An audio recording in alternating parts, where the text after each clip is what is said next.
할렐루야. 네, 2018년 11월 첫 주일입니다. 오늘 우리는 부활의 심장이 뛰면 산다. 첫 번째 시간으로 무변화에 대해서 우리가 말씀을 증거하려고 합니다. 세상에서 가장 큰 기적이 있다면 어떤 기적이 가장 큰 기적일까요? 여러분들이 생각하는 세상에서의 가장 큰 기적이 뭐겠습니까? 암 환자가 병이 났다. 와, 이것도 정말 놀라운 기적이죠. 예, 맞습니다. 또 어떤 기적이 일어날까요? 세상에서의 기적. 예. 예? 안진뱅이가 일어났어요. 아, 그것도 놀라운 기적이겠죠. 네, 맞습니다. 그런 일들도 종종 우리 주변에 일어날 수도 있습니다. 네, 일어나기도 하죠. 근데 여러분, 세상에 많은 기적이 있을 수 있지만 정말 놀라운 기적은 뭔지 아세요? 사람이 변하는 겁니다. 사람이 변하는 거죠. 할렐루야. 네, 사람이 변하는 거예요. 물론 사람이요, 담배 피던 분이 담배도 좀 끊을 수 있고, 또 술 드시는 분이 술을 좀 끊을 수도 있고, 이런 변화들이 일어날 수 있어요. 지금 엘리엇 선교사님도 그걸 얘기하시잖아요. 네? 그런 변화들이 일어날 수 있는데, 그런 거 말고, 그건 예수 안 믿어도 술 끊고 담배 끊을 수 있잖아요. 그죠? 끊을 수 있어요. 예수 안 믿어도. 그 삶이 조금 더 나아지는 것으로의 변화는 얼마든지 기독교가 아니더라도 일어날 수가 있는 겁니다. 그런데 정말 우리가 근본적인 삶의 변화, 이전 것은 지나가고 보라 새 것이 되었도다. 이 놀라운 새 것으로의 변화, 이 변화가 일어날 수 있냐는 거예요.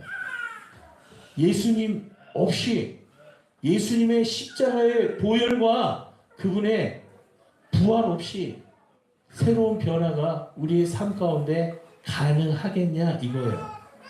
무변화, 이것이 정말 우리들의 삶을 힘겹게 하는 거죠. 그래서 정말 기적이 필요하다면 어떤 기적이 우리 시대 가운데 필요하냐? 사람이 근본적으로 바뀌어지는 변화인 줄로 믿습니다. 이게 항상 우리의 고민이에요. 목회자로서 저도 그거에 대한 고민을 가지고 교회를 개척했습니다. 2005년 3월 27일 첫 예배를 개척을 하고 드렸습니다. 그 시간부터 1년간 계속해서 복음을 전했는데 어떤 말씀을 전했냐면, 저는요, 예수 믿으면 변화된다는 말씀을 계속해서 1년간 전했어요. 그리고 예수 믿고 변화된 사람들의 성경 속의 이야기를 통해서 계속 예수 믿으면 변화된다, 예수 믿으면 변화된다 전했습니다. 근데 제가 1년 후에 굉장히 당황을 했습니다. 왜냐하면 예수 믿은 사람들은 변화됐어요, 성경 속에. 근데 안 변하더라고요. 어떻게 하지? 목회가 예수님 믿고 변화되는 게 목회를 하는 건데 안 변하네? 어떻게 해야 될까? 그때 제 이 당황스러운 상황 속에서 제가 붙들었던 것이 제자 훈련이었습니다.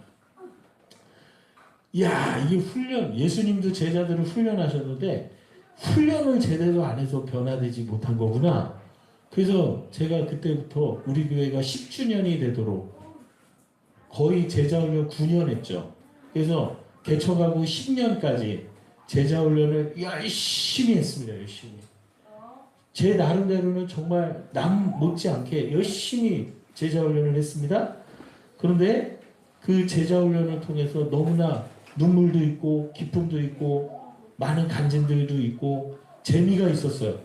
이렇게 하면 교회가 세워지겠다, 사람들이 변화되겠다, 그런 소망도 솔직히 있었습니다.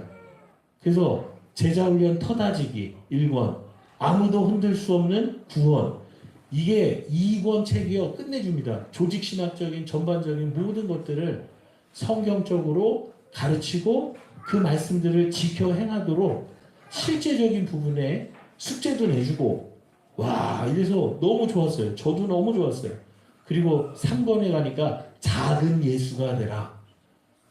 그러면 저하고 제자 훈련하신 분들은 기억이 다 나실 거예요.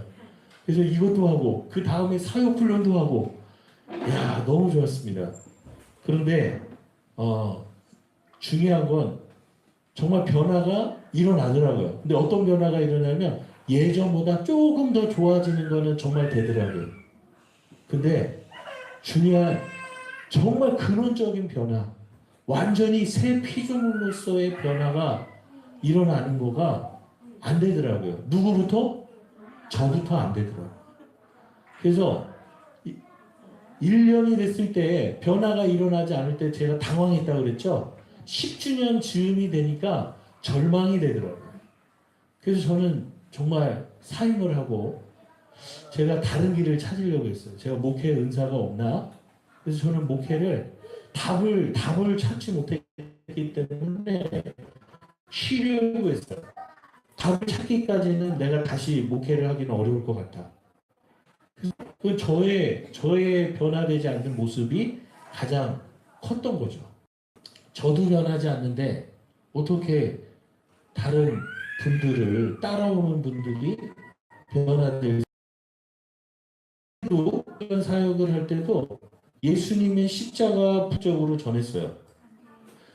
자, 그때도 제 새가족반 이 5주간에 그거를 다 안 외워도 되면 외우려고 해서가 아니라 그냥 머릿속에 박혀있어요. 9년을 했잖아요. 9년을. 그러니까 머릿속에 가득 이게 있어요. 이렇게 반복을 했어요. 십자가도 전하고 부활도 전하고 무조건 믿음의 대상이 분명해야 되는 줄로 믿습니다. 믿음의 대상은 예수 그리스도. 그 내용은 십자가와 부활 계속 전했어요. 이거를 반복하지 않았던 게 아니었어요. 사실은 무한 반복이 능력인데 반복을 항상 했습니다. 근데 뭐가 문제였죠? 예수님의 십자가와 부활을 계속해서 지금하고의 차이가 무엇이? 자, 오늘 본문 마태복음 12장 39절에 그 답이 있는 거예요. 12장 39절 다시 한번 읽어보도록 하겠습니다. 시작. 예수께서 대답해 악하고 음란한 세대가 표적을 구하나 선지자 요나의 표적 보일 표적이 없느니라. 얼마 전 우리 간증에서 이런 얘기를 했어요. 요나의 표적, 그러니까 너 하나님 말씀에 불순종하면 요나처럼 된통 혼난다. 이렇게 요나의 표적에 대해서 이해를 했대요. 아, 불순종하면은 바닷물에 빠져가지고 큰 코 다치는구나. 하나님 말씀 어기면 어려운 일을 당하는구나. 이걸 요나의 표적으로 알고 있었대. 예. 자, 그 말도 뭐 틀린 건 아니겠지만 예수님의 죽으심과 부활을 말하는 게 요나의 표적인 줄로 믿습니다. 근데 문제는 뭐냐면 제가 10년간 목회를 하면서 죽으심과 부활을 계속 반복했잖아요. 그런데 뭐가 틀렸던 거죠? 예수님이 그 나사렛 출신의 목수의 아들 30대 초반의 젊은이가 그 사람이 왜 하나님이고 우리의 주인이냐는 거야. 당신이 자꾸 하나님이라고 주장을 하는데 당신이 하나님이라고 주장하니까 증거가 있을 거 아니냐? 보여달라! 그랬더니 예수님께서 악하고 음란한 세대가 표적을 구하나 뭐밖에 없어요? 선지자 요나의 표적 밖에는 없는 거예요. 그거 밖에는 없는 줄로 믿습니다. 근데 저는요, 십자가 부활을 계속해서 반복적으로 제자훈련 목회를 했을 때도 전했지만 뭐가 안 됐던 거죠? 밖에는이 안 됐던 거예요. 이거 밖에는 없는 거구나. 예수님은 이거 밖에 없는데 저는 이게 중요하지만 이거 밖에는 아니었던 거예요. 그러니까 제자들과 같은 근원적인 변화가 일어나지가 않았던 겁니다. 그래서 한마디로 무변화가 될 수밖에 없었던 거야. 변화가 없어요.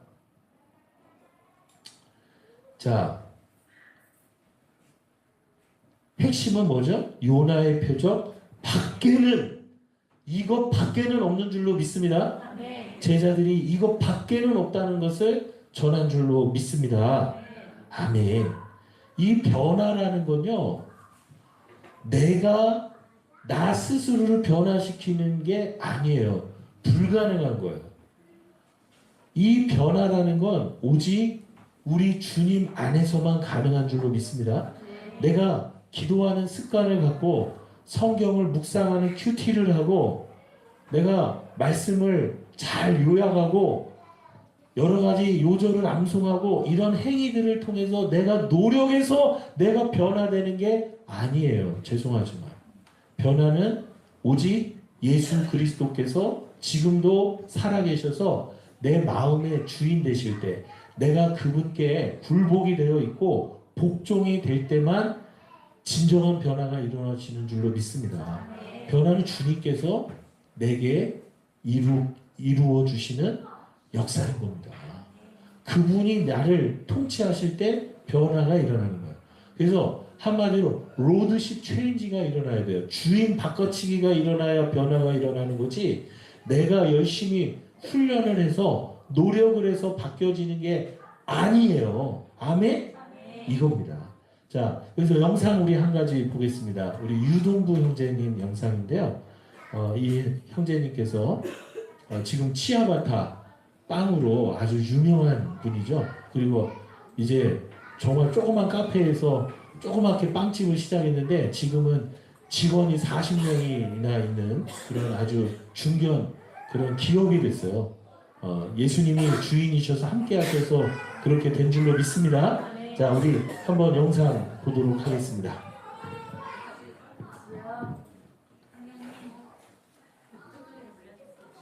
안녕하세요. 춘천 한마음교회 유동부입니다. 저는 그동안 사업을 하면서 끊임없이 닥쳐오는 어려움들이 제 인생에서 가장 커 보였던 사람이었습니다. 이렇게 힘겨운 날들이 하루하루 계속되고 있던 어느 주일 2부예배 때 목사님께서 제가 부활 주변을 계속 맴돌았을 때 마귀가 얼마나 놀랐겠어요? 라고 하시는데 그 순간 맴돌다라는 단어가 제 귀에 쏙 들어왔습니다.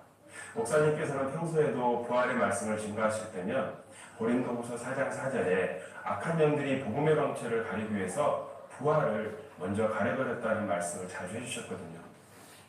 예수님이 승천하신 지 얼마 안 돼서 세워진 고린도 교회에서도 부활이 없다고 하는 자들이 벌써 생겨나기 시작했는데 2000년이 지난 지금은 어떻겠어요? 라고 하시면서요. 그날 제 머릿속에 목사님께서 부활을 딱 잡으시더니 13년 동안 1년 365일 하루도 빠짐없이 부활을 선포하셨던 것과 악한 영들이 온갖 수단과 방법을 가리지 않고 지구 맨 밑바닥에 부활을 감춰두고 그 누구도 찾지 못할 것이라고 자신만만해하고 있다가 기겁하는 모습이 상상이 되어지더라고요. 만약 악한 영들이 대화를 한다면 이렇게 할 것 같았습니다 라는 내용의 감정을 기록했던 적이 있는데요. 그 내용을 제가 지금부터 한번 해보겠습니다. 야, 김성문 목사도 수많은 예수쟁이들처럼 부활이 묻혀져 있는 곳을 쓱 지나가더라고. 그래서 별거 아니구나 하고 있었는데 몇 년이 지나서 다시 거기 왔더라고. 알지? 그냥 턱 와가지고 뺑뺑 도는 스타일. 처음에는 긴가민가 하면서 부활이 묻혀져 있는 곳에서 계속 뺑뺑 도는 거야. 설마 했지. 에이, 2000년 동안 깊이 묻어놓은 것을 무슨 수로 찾을 수 있겠어? 절대 그럴 수가 없지. 근데 어느 날부터 무슨 낌새를 챘는지 어떻게 알았는지 딱 그 자리에서 움직이지 않고 밤낮없이 파기 시작하는 거야. 그때까지만 해도 그까짓 지가 아무리 용을 쓰고 파봐야 혼자서 얼마나 파겠어. 몇몇 다 파보다 안 되면 제풀에 지쳐서 나가 떨어지겠지 했는데 이게 뭐냐. 언젠가부터 그 쫄개들이 하나 둘 모여들기 시작하는 거야. 그래가지고 그냥 월요일부터 일요일까지 계속 그 한 자리만 파는데 13년을 파는 거야. 13년. 이게 말이 돼? 말이 안 되지. 근데 진짜 그랬다니까 13년. 다른 목사들은 똑같은 설교 2번만 해도 난리가 나는데 어떻게 설교가 13년 동안 부활이냐고 어떻게 주변 사람들 전체가 심지어 마누라하고 아들딸까지도 제발 그만하고 이제 가자고 그렇게 했는데도 꼼짝도 안 해. 답이 안 나왔는데 어떻게 가냐고 하면서 와 진짜 기가 막혀가지고 세상에 저렇게 무식한 놈이 어딨지? 근데 그 똘마니들도 마찬가지야. 온갖 불화살을 쏘면서 같이 못하게 방해를 해도 그 원수 같은 투어 차량만 되면 힘을 받아가지고 뭐 오직 부활밖에 없대나 뭐 매일 들어도 새롭대나 하고 있는데 이 솟구쳐 오르는 분을 참을 수가 없어. 좀 지나니까 이제 숫자가 장난이 아니야. 순식간에 1000명이 훌쩍 넘어가지고 계속 한 자리만 파는데 너 알아? 내 심정? 이놈 떼내면 저놈 와서 파지, 저놈 떼내면 딴 놈 와서 파지, 때려도 계속 달려들어. 나중에는 얼마 전에 때렸던 거 와서 또 파고 있는 거야. 이걸 어떻게 당해내냐고. 이제는 내 편이었던 애들이나 학생들까지도 합류를 하더니만 이게 걷잡을 수가 없네 글쎄. 춘천에 있는 어떤 택시기사들도 이제 부활 사건을 외우게 되니까 지네가 부활을 알아서 외우는 게 아니야. 얼마나 한마음 사람들이 택을 할 때마다 이제 택시 기사들까지 부활 사건 옥줄입니다. 그러니까 우리 애초에 먹히질 않는다고. 큰일 났다. 이제 2000년 전처럼 계속 밀리기 시작할 텐데 어떡하지? 이상은 성경에 나타난 악한 영들이 하는 짓을 볼 때 그놈들이 이렇게 생각할 것이 확실합니다 라고 적어냈습니다. 어느 날 목사님께서 이 간증을 강대상에서 발표하게 해주시는 거예요. 사실 우리 교회에서 한 주에 800편이 넘는 간증문이 들어오는데 그 중에서 이 간증 같지도 않은 간증을 뽑아서 읽게 해주실 뿐만 아니라 몇 차례 반복해서 읽게 해주셨어요. 이거는 매우 이례적인 일이거든요.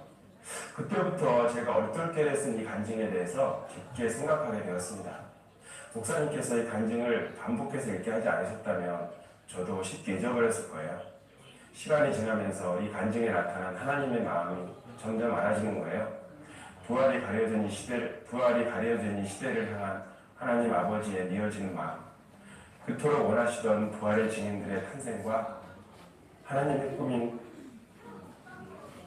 교회 공동체의 탄생을 보시면서 눈물 흘리시는 아버지의 마음이 제 마음이 될 때 참 많이 울었습니다.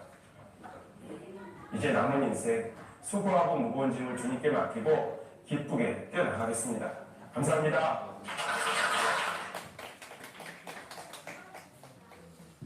할렐루야. 네, 제가 아는 목사님이 그 신학교 졸업 논문을 쓰셨는데요. 요한복음에 나타난 7가지 기적에 관해서 쓰셨어요. 근데 그 7가지 기적이 있는데 거기에 8번째로 그냥 부활의 기적. 그러니까 예수님의 부활의 기적을 그냥 물이 변해서 포도주가 된 것 같은 동일선상에서 그 정도로 생각을 했대요. 정말. 근데 그 학위 논문이 통과가 됐어요. 그래서 자기가 어떻게 해야 될지 고민을 마음 같아서 그 취소하고 싶은데. 근데 여러분, 악하고 음란한 세대가 표적을 구합니다. 놀라운 기적이 일어났잖아요. 그래도 믿을 수가 없어. 부자와 거지의 이야기를 통해서 나눴잖아요. 그 부자가 원하는 거는 거지 나사로가 살아 돌아가서 5 형제에게 얘기를 해두면은 회개하고 믿을 거라는 거예요. 여기 지옥에 오지 않을 거라는 거예요. 근데 예수님이 아브라함이 뭐라고 얘기한다고 그랬죠? 모세와 선지자들을 통해서 듣지 않으면 믿지 않을 거다. 아니라고. 아버지 아브라함이여, 나사로를 살려 보내주면 죽은 자가 살아나가서 전하면 믿을 거라고. 근데 또 이야기합니다. 누가복음 16장에 나와 있는 얘기죠. 모세와 선지자들을 통해 듣지 않으면 믿지 않을 거라. 예수님이 이렇게 말씀하셨습니다. 그 부자 생각에는 죽은 자가 살아 돌아오면은 믿을 거라고 생각을 했어요. 그거가 우리 인본주의적인 우리 생각입니다. 다른 걸로는 안 돼요. 악하고 음란한 세대가 다른 표적을 구한다니까요? 안 돼요.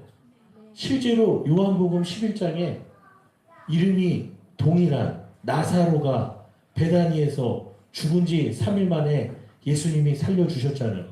예수님이 나사로를 살렸을 때 다 믿었죠? 전혀 믿지 않았어요.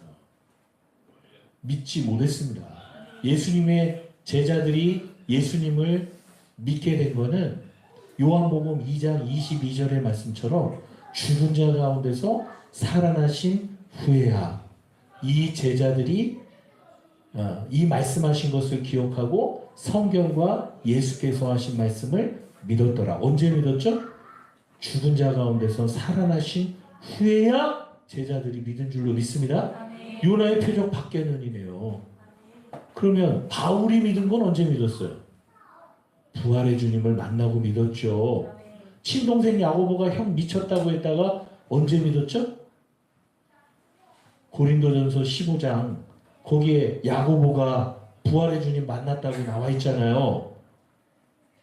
거기에 보니까 그 야고보가 형 미쳤다고 그랬다가 부활하신 예수님 만나고 예수 그리스도의 종이라고 야고보서 1장에서 고백하고 있는 줄로 믿습니다.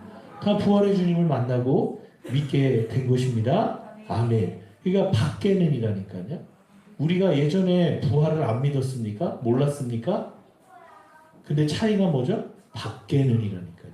이것 밖에는 없는 거예요. 그래서 여러분 우리가 한번 따라해 보겠습니까? 부활을 아느냐? 부활을 믿느냐? 이 차이가 정확하셔야 돼요. 죄송하지만 부활을 아는 거를 내가 믿고 있다고 오해할 수가 있습니다.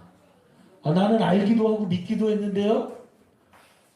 여러분, 내가 믿고 있다는 부활이 내 생각, 내 관점에서는 믿고 있다고 생각할 수 있을지 모르지만 하나님이 보실 때는 그냥 알고 있는 것에서 머물 수 있다는 거예요. 우리 간증 하나 더 보겠습니다. 우리 정미경 자매님 간증 보겠습니다. 두 번째 간증, 정미경 자매님 간증 보겠습니다.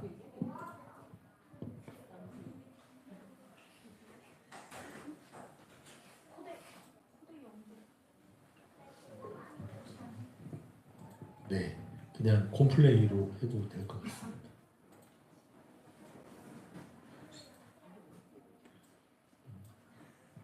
네, 이 정미경 자매님도 그냥 자기가 알고 있는 부활이었다는 거예요. 이 차이가 이제 딱 돼야 돼요. 왜 우리가 변화되지 않냐? 부활을 우리도 계속해서 십자가와 부활을 반복했는데 밖에는이 되지 않았다. 근데 밖에는이 되지 않았다는 게 중요한 거고 아는 부활이지 믿는 부활이 아니었다.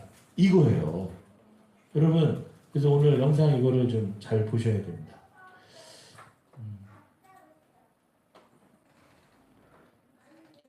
네, 됐습니다.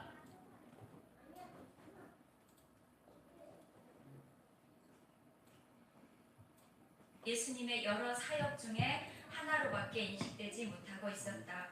그러니 부활에 대해서는 알았지만 부활하신 주님 앞에는 서보지 못한 것이다. 부활을 설명할 수는 있지만 부활하신 분과는 관계가 없는 것이다. 왜 예수님을 나의 주 나의 하나님으로 고백해야 하는지, 그리고 그분 앞에서 왜 생명을 걸고 굴복할 수밖에 없는지, 그 사랑에 왜 감격할 수밖에 없는지, 모든 말씀에 왜 아멘 할 수밖에 없는지, 왜 삶이 바뀔 수밖에 없는지 전혀 모르는 그냥 부활에 관한 지식인 것이다. 부활하신 주님 앞에 서서 회개하고 굴복된 삶이어야 진짜 복음의 능력을 보게 되는 것이다. 부활이면 모든 사람이 변한다. 부활이면 모든 보이지 않는 세계와 인생의 답이 된다. 모든 사람이 믿을 수 있는 증거 부활이다. 예수님이 하나님인 증거 부활이다. 죽음이 끝이 아닌 증거, 나도 부활할 증거 부활이다. 우리의 싸움이 반드시 이길 증거 부활이다. 아멘.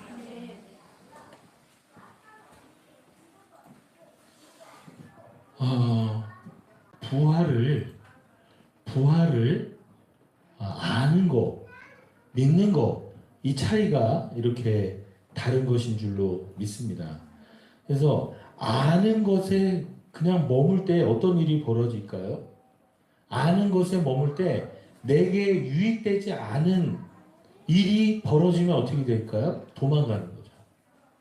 자, 내게 예수 믿으면 나한테 좋은 일이 있을까 해서 교회를 나오고 예수 믿는데, 그죠? 근데 좋은 일이 없네?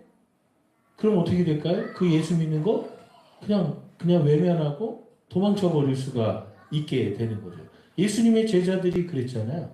십자가에 예수님 죽으실 때 다 도망가고 예수님 저주까지 베드로가 했잖아요. 그러니까 예수님에 대해서 수없이 많은 체험을 하고 그분의 말씀을 들어서 알고 있었으나 믿지 않은 거예요. 아는 거였지 믿는 게 아니었어요. 귀신들도 가다라 지방, 가버나움에 그리고 거라사 지방의 귀신 들린 자를 예수님이 만났을 때 예수님에게 이야기하죠. 하나님의 아들이요. 하나님의 아들인 걸 알았어요. 그런데 그 다음 뭐라고 그러죠? 당신과 내가 무슨 상관이 있나이까? 상관은 없어요. 믿지 않으니까요. 아는 거와 믿는 거는 이렇게 차이가 있는 거예요. 알아서 눈물을 흘렸어요. 내가 뭔가 느꼈어요. 그래서 내가 믿는다고요? 그러면은 베드로는요. 예수님 3번 부인하고 나서 닭이 울었습니다. 꼬끼요 하고 닭이 울으니까 통곡을 하고 울었어요. 그리고 도망갔어요. 운 거 가지고 여러분 예수님 내가 믿는다고 생각하면 안 돼요. 그것도 은혜예요. 눈물을 흘리는 건 정말 은혜입니다. 감사한 일이죠. 자, 여러분 그래서 우리가 보세요. 교회를 한 번도 안 나오신 분이 어느 날 문득 낙엽잎 떨어지는 이 가을에 인생이 뭐가 허무한 것 같고 그래서 내가 뭔가를 좀 믿어봐야겠다. 근데 교회를 한번 가볼까? 그리고 교회에 와서 예배를 드리게 됐어요. 이게 마귀 역사입니까? 성령의 역사입니까? 잘 모르세요? 성령의 역사인 줄로 믿습니다. 그러면 이 사람은 성령께서 역사하셔서 예배 드렸으니까 이제 뭐 다 끝난 거네요? 하나님 자녀 되고 뭐 승리하는 삶 살고 다 끝났네요? 그런 건 아니죠. 성령께서 분명히 역사하셔서 예배 드렸지만 그래서 그분이 예배 한번 드린 거 가지고 이제 이분이 하나님의 자녀가 됐고 천국 백성이고 이 어떤 어려운 인생 가운데서도 승리하는 사람이 됐다. 반석 같은 믿음이 됐다. 얘기할 수 있어요? 그건 아니죠. 성령께서 역사했으나 복음이 완전히 그를 사로잡았다. 정말 복음의 능력, 성령의 능력으로 사는 새 피조물이 됐다. 그렇게 말할 수는 없죠. 이거예요. 여러분 제자들이 정말 변화되고 이제는 정말 사도행전의 역사를 쓰게 된 거는 부활의 주님을 만난 거란 말이죠. 그 전에 있었던 모든 일들은 쓸모없는 일이 아니고 발자취란 말이죠. 그래서 요번에 설교 제목이 뭐야? 복음의 발걸음, 발자취.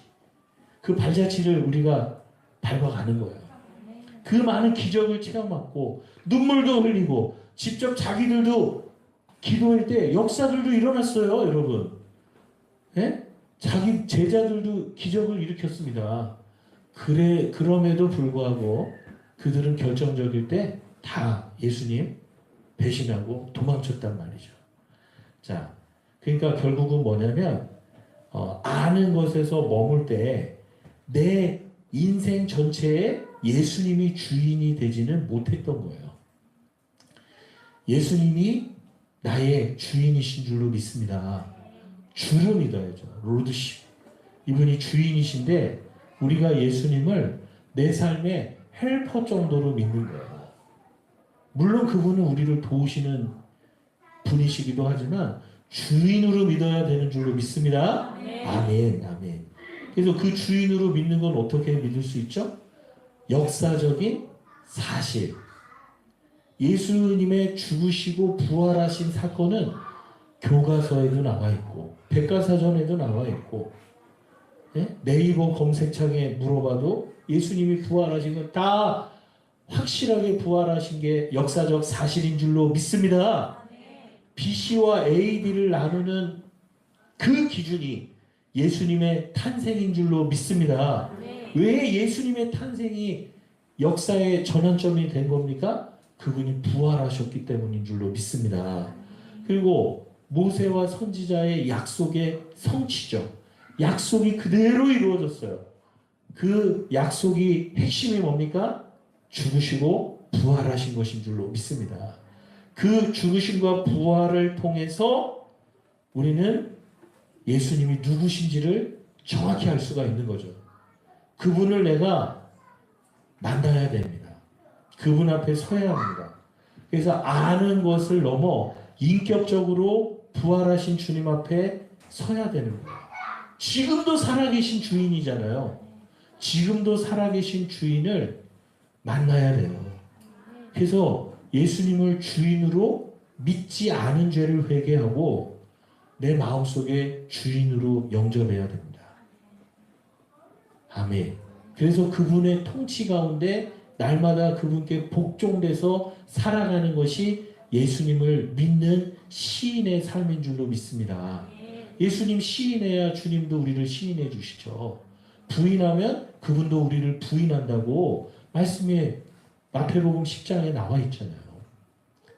날마다의 삶 속에 예수님이 주인인 것을 시인하는 삶이 우리가 그분께 굴복된 삶인 줄로 믿습니다. 자칫 잘못하면 얼마 전 패션 오브 크라이스트 영상을 봤을 때 우리 사모님이 간증하셨잖아요. 노마 병사가 뭐라고 그러죠? 노마 병사가 머리에 가시관을 씌웁니다. 그리고 막대기로 꾹 그 가시관을 누르니까 머리에서 예수님의 머리에서 가시관이 찔려서 피가 터져 나오죠. 그 무릎을 꿇고 손을 들고 이야기를 합니다. 유대인의 왕이시여 나를 구원하소서. 그 로마 병사가 무릎을 꿇고 손을 들고 예수님께 왕이라고 이야기하고 있어요. 진짜 왕으로 믿는 겁니까?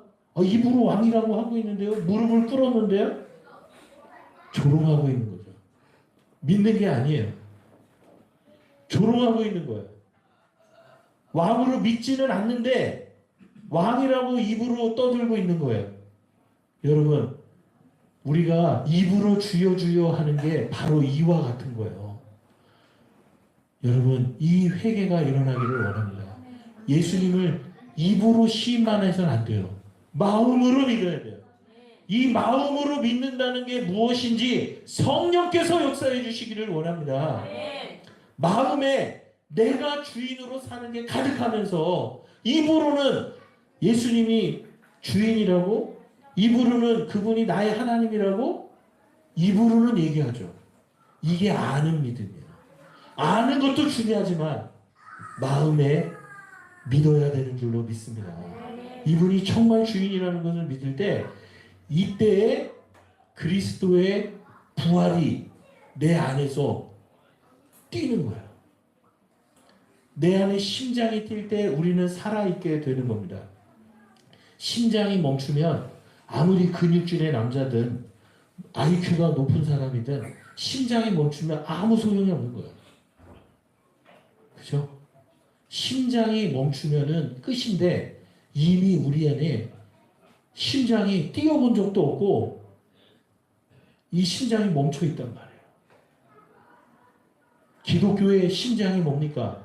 기독교의 심장이 예수님의 부활이라는 것을 아니라고 말할 수 있는 분 계세요?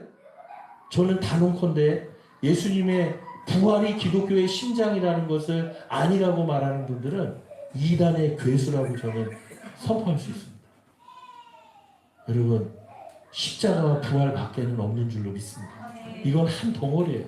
뗄래야 뗄 수가 없는 거예요. 십자가에 부활하신 예수님을 만날 때 그 십자가에 피 흘려 죽으신 예수가 누구신지가 선명해졌던 게 초대교회의 신앙이에요. 십자가에 죽은 예수를 통해 믿음이 시작이 된 게 아니고 교회가 시작이 된 게 아니고 부활의 주님을 만나고 십자가에서 죽은 예수가 하나님의 아들이라는 것이 확실해진 줄로 믿습니다. 그래서 그분을 믿지 않은 죄를 회개하고 주인으로 영접할 때 교회가 세워지게 된 줄로 믿습니다. 이 주대심이 안 되는 교회 공동체는 초대교회의 모습을 보자면 진정한 교회라고 말할 수가 없는 것입니다. 그래서 여러분, 역사적 사실로서 성경 예언의 성취로서 예수님의 부활하신 예수님, 지금도 살아계신 나의 주, 나의 하나님 앞에 도마가 예수님의 제자가 서서 만난 것처럼 나도 만나야 돼요.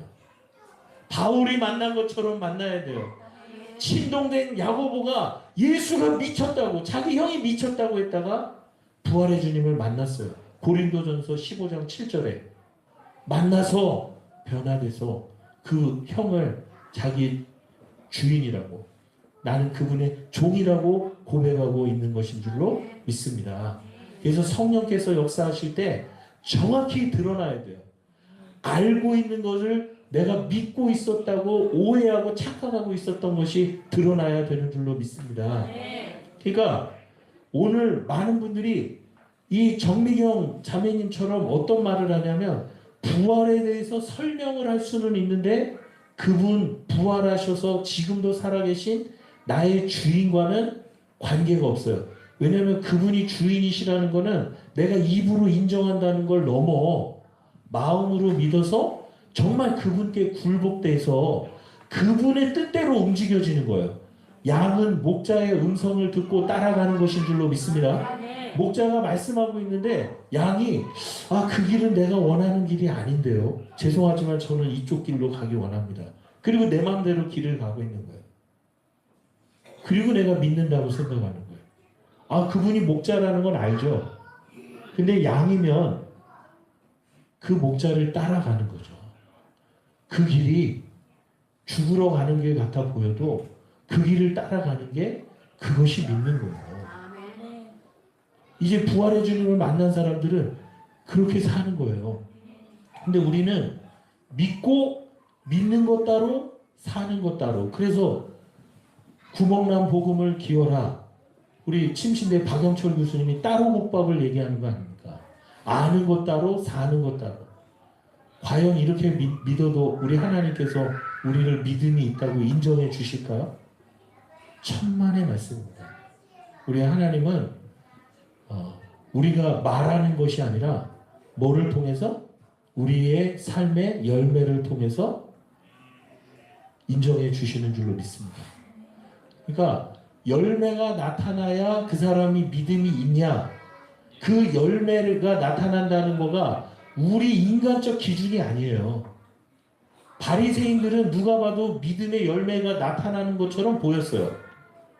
그러니까 사람들이 볼 때 믿음이 좋아 보였죠. 근데 예수님은 바리새인의 의보다 낫지 않으면 천국에 들어올 수 없다고 그랬어요.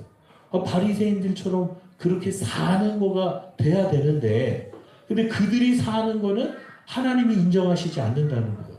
왜 그렇죠? 마음 중심에서 예수님을 주인으로 믿지 않고 살아가니까. 이게 율법이란 말이죠.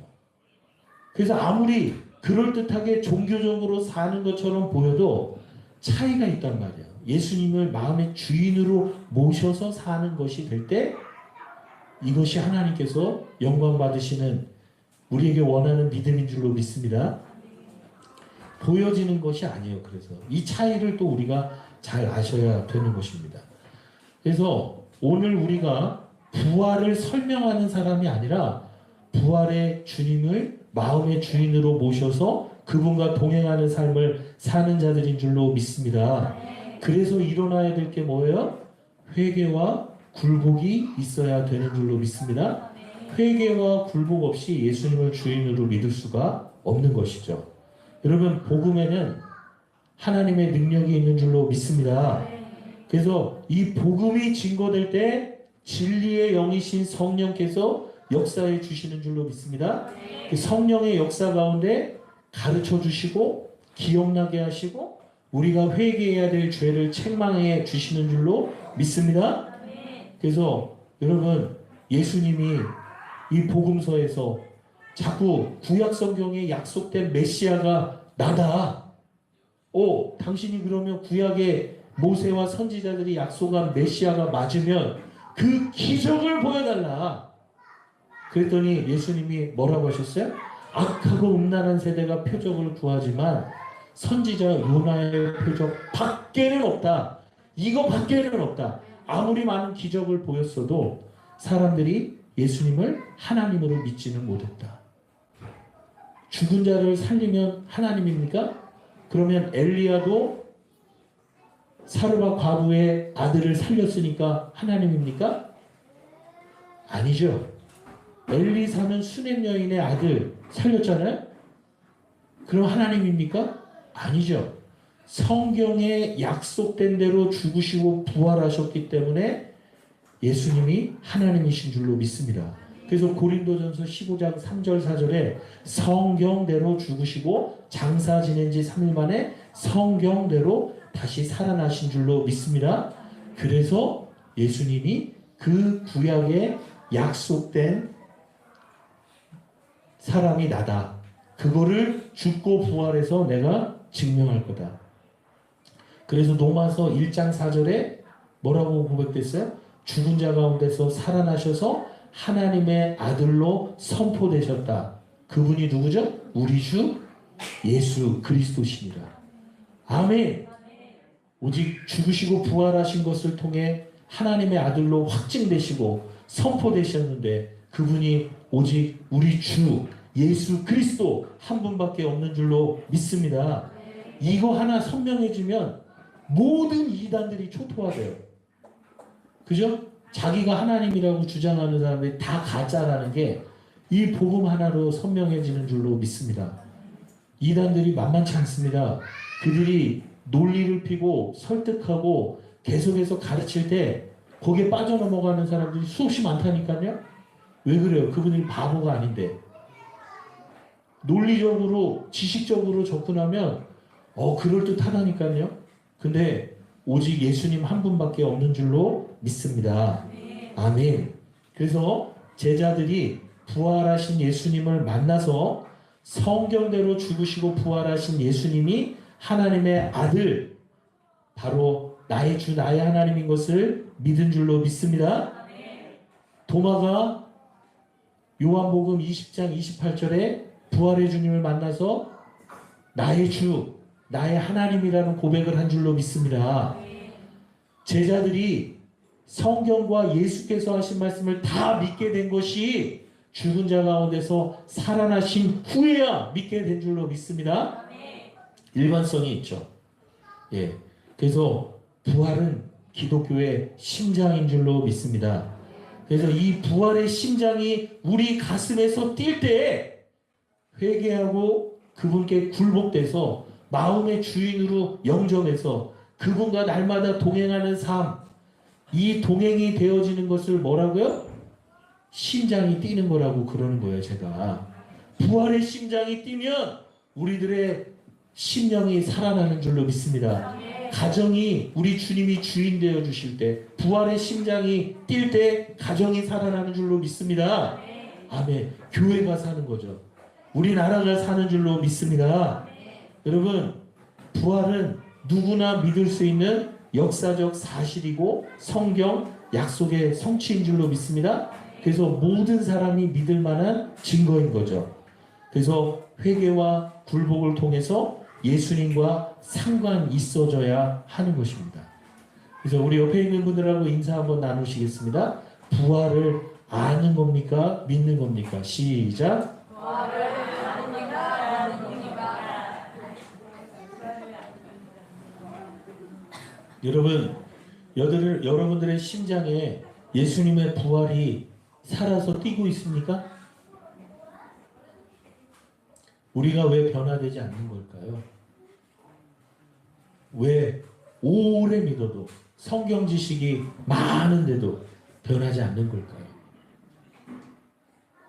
예수님이 지금 살아계셔서 내 마음의 주인으로 날마다 동행하는 삶이 될 때 진정한 변화는 이루어지는 줄로 믿습니다. 살아계신 예수님이 내 마음의 주인이십니까? 심장이 뛰어야 돼요. 입으로만이 아니라 노마 병사처럼 무릎 꿇고 손을 들고 유대인의 왕이시여 나를 구원하소서. 그런데 믿지는 않아요. 이게 그분을 조롱하는 겁니다. 십자가와 부활의 침을 뱉고 돌을 던지는 겁니다. 성령께서 역사하셔서 회개의 영이 임하기를 원합니다. 우리 마지막 영상 하나 보겠습니다. 최현숙 자매님 영상인데요. 이 영상도 2분이 채 안 되는 짧은 영상입니다. 한번 보시기 바랍니다.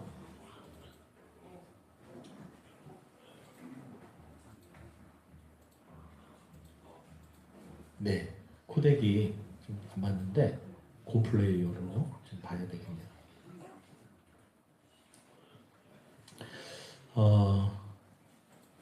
우리가 밖에는 없어야 돼요. 부활 밖에는 없는 거예요. 이건 예수님의 말씀입니다. 마태복음 12장 39절과 16장 4절에 예수님이 또 말씀하셨습니다. 예. 그래서 밖에는 없어요. 밖에는. 우리 주님은 밖에는 없는데 우리는 이것도 있고 이것도 있고 이게 문제인 거죠. 네, 나옵니다. 2001년 전까지 우리 공동체의 핵심은 십자가였다. 십자가의 영원한 제사와 십자가 사랑, 그것이 강조되었던 초점이었고 그 사랑으로 제자 삼는 것, 그것이 전부였다. 부활, 분명히 부활도 선포했다. 지금이랑 동일한 말씀들이 선포되었었다. 그런데 강조점이 부활이 아니라 십자가였다. 그래서 우리가 알고 있음에도 불구하고 잡을 수가 없었던 것이다. 요나의 표적 밖에는, 이 밖에는이 되지 못했던 것이다. 부활은 단순히 흔들리지 않는 믿음을 갖게 하는 증거로 끝나는 것이 아니었다. 부활은 전부였다.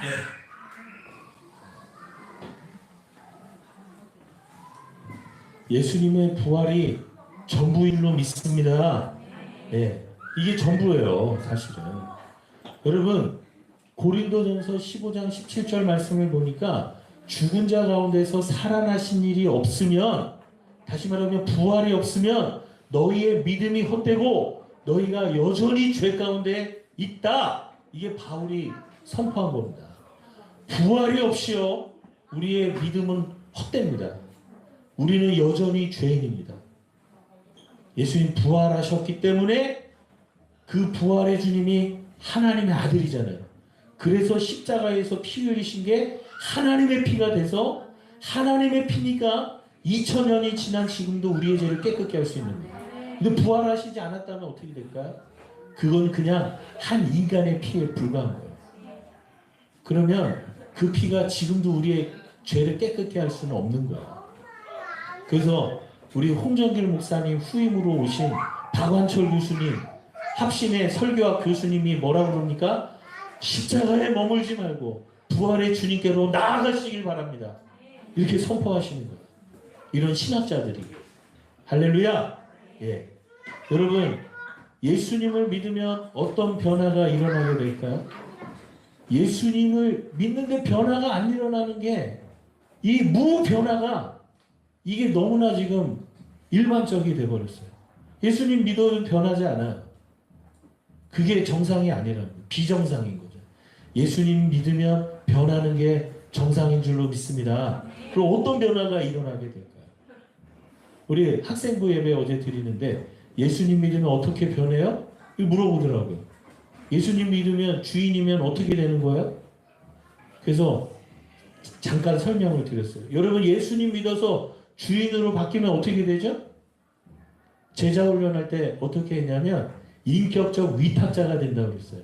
이게 주 대신이 바뀌는 거예요. 이게 주인이 바뀌는 건데 어떻게 해야 주인이 바뀌냐고요.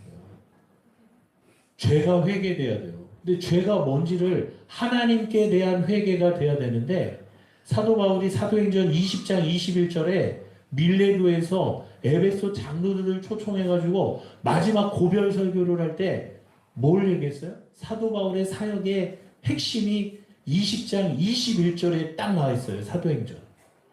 하나님께 대한 회개와 우리 주 예수 그리스도에 대한 믿음. 하나님께 무슨 죄를 회개해야 되냐고요. 그 아들을 죽이시고 부활하셔서 믿을 수 있는, 모든 사람이 믿을 만한 증거를 주셨는데, 그분이 주인이고 하나님인데 입으로만 주여 주여 하고 여전히 마음에는 내가 주인 돼서 예수님을 믿지 않고 있는 죄. 그분을 믿지 않아요. 로마 병사하고 똑같아요. 그분의 아들이 죽여서 우리를 흑암의 권세에서 건져주셨는데 여전히 내가 주인으로 살고 있어요. 여러분, 이게 예수 믿지 않는 죄가 지옥 갈 죄입니다. 그래서 우리가 하나님께 회개해야 된다는 걸 바울은 전한 거예요. 하나님께 회개하는 거를 하나님이 가르쳐 주시지 않으면 몰라요. 그래서 예수님이 이미 죽으시고 부활하시기 이전에 요한복음 16장에 미리 다 말씀해 줬어요. 보혜사가 오실 것이다. 보혜사 성령이 오시면 가르쳐 주실 것이다. 뭘 가르쳐 주시죠? 죄가 뭔지를 가르쳐 주신대요. 요한복음 16장 9절에 죄에 대하여라 함은 그들이 나를 믿지 아니하며, 예수님을 안 믿는 게 회개되어져야 된대요. 다 믿으니까 교회 나와서 지금 예배 드리고 있고 헌금도 하고 봉사도 하고 하는 거잖아요. 여러분, 믿으니까 한다고 생각하는 거가 여러분 오해일 수 있어요. 믿는 거는 내가 볼 땐 믿으니까 그거 하는 거잖아요. 입으로 주여 주여 하고 아는 믿음으로도 눈물 흘리고 행할 수 있다니까요. 바리새인들이 그렇게 행했고 그때에 그들을 향해서 회칠한 무덤 같다고 그랬어요. 회칠한 무덤은 뭡니까? 회를 칠했기 때문에 무덤이 깨끗해 보여요. 동굴의 입구에 돌문을 담고 거기에 회를 칠했더니 깨끗해 보여요. 근데 그 안에는 시체가 썩고 있는 거예요. 믿는 것 같은 행위가 있는데 내 마음에는 여전히 예수님을 내가 주인으로 믿지 않아요. 이 죄가 회개되어져야 하는 줄로 믿습니다. 그래서 인격적 위탁자가 되고 복음 증거자가 되고 섬김의 종이 되는 게 예수 믿는 거 맞아요. 아멘. 이렇게 변하는 거예요. 근데 이게 제자훈련의 목표인데 부활의 주님이 주인 되시니까 그냥 되더라고요. 전도를 하자고 그렇게 얘기를 했는데 제자훈련하면서 전도가 잘 안 돼요. 근데 부활의 주님을 만나니까 그냥 직장에서도 가정에서도 사람 만나면 예수님 부활하셔서 성경의 역사적 사실이고 예수님이 우리의 주인이고 하나님이라는 것을 계속 전하더라고요. 섬김의 종이요? 그냥 섬기더라고요. 이걸 내가 해야지 노력해서 되는 게 아니라 그냥 예수님이 주인이 되니까 복음을 전하고 섬기는 자로 살더라니까요. 예수님이 주인 되셔서 다 이루어 주신 줄로 믿습니다. 그래서 시몬이 베드로가 됐잖아요. 반석이 됐어요. 예수님이 주인이 되시면 반석 같은 믿음이 되는 줄로 믿습니다. 이 얘기는 어떠한 어려움에서도 흔들리지 않는 승리자들이 된다는 거예요. 로마서 8장 37절에 넉넉히 이기느니라. 예수님이 주인이시니까 넉넉히 이기는 승리자들이 되는 거예요. 어떤 환경, 어떤 질병, 어떤 가난에서도 흔들리지 않는 게 예수님 주인인 삶인 줄로 믿습니다. 또 한 가지는 사랑하는 거예요. 우리는 사랑이 없어요. 우리는 죄인이에요. 근데 주인이 바뀌고 나니까 사랑이신 분이 내 안에 들어오셔서 내가 사랑하게 되는 거예요. 할렐루야. 사랑하게 되는 줄로 믿습니다. 그러니까 베드로가 예수님 부활의 주님 만나고 나서 내 양을 먹이라. 이게 되는 거예요. 사랑으로 섬기는 삶이 되는 줄로 믿습니다. 그래서 로마서 8장 39절에 사랑에서 끊을 수 없다. 하나님의 사랑이 우리 안에 들어와 있으니까 그 끊을 수 없는 사랑으로 사랑하게 되는 줄로 믿습니다.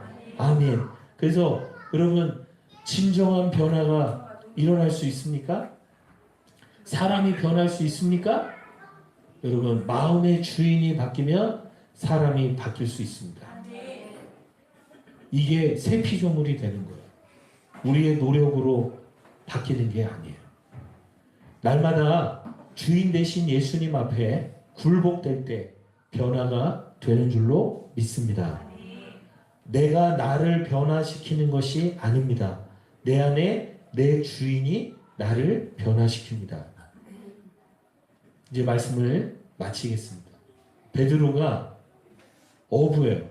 어린 시절부터 아마 베드로는 물고기를 잡았을 거예요. 전문가죠. 전문가예요. 근데 그날 밤이 새도록 그물을 던져도 한 마리도 고기를 잡을 수가 없었어요. 자기가 고기 잡는 전문가인데. 근데 예수님이 그 헛그물에 그날 밤 그 베드로에게 이야기하십니다. 깊은 곳에서 그물 던져라. 그러니까 내가 전문가인데 내가 밤이 새도록 열심히 했는데 못 잡았는데 왜 나한테 저런 얘기를 하지? 기분 나빠. 그렇지 않아도 기분이 안 좋은데 기분 나빠서 내가 안 되겠네. 이랬나요? 그냥 순종한 줄로 믿습니다. 깊은 곳에 그물을 던졌더니 153마리라는 물고기를 잡아 올리는 거예요. 여러분, 복음 앞에, 예수 그리스도의 부활 앞에 내 힘을 빼시길 바랍니다. 내 지식, 경험, 느낌, 감정, 체험 다 빼셔야 돼요. 그냥 주님이 이거 밖에는 없어. 깊은 곳에 던져. 아멘. 던지면 되는 거예요. 우리 사랑하는 자유아이교회 가족 여러분, 깊은 곳에 그냥 그물을 던질 수 있는 저와 여러분들 되시길 바랍니다. 엎드려야 됩니다. 복음이 들려지도록 엎드리셔야 됩니다. 엎드리지 않고는 아무런 일도 일어나지 않습니다. 내 심령이 가난해지지 않고는 절대로 어떤 일도 일어나지 않습니다. 교만한 자에게 하나님은 역사하시지 않습니다. 오늘 우리가 엎드려야 돼요. 그리고 오늘 들은 말씀들을 겸손히 간증을 쓰세요. 주님 앞에 나아가십시오. 무변화의 삶이 진정한 변화로 새롭게 되는 역사들이 시작이 된 줄로 믿습니다. 우리 안에 부활의 심장이 뛰어서 살아나는 역사들이 일어나게 될 줄로 믿습니다. 우리 함께 기도하시겠습니다.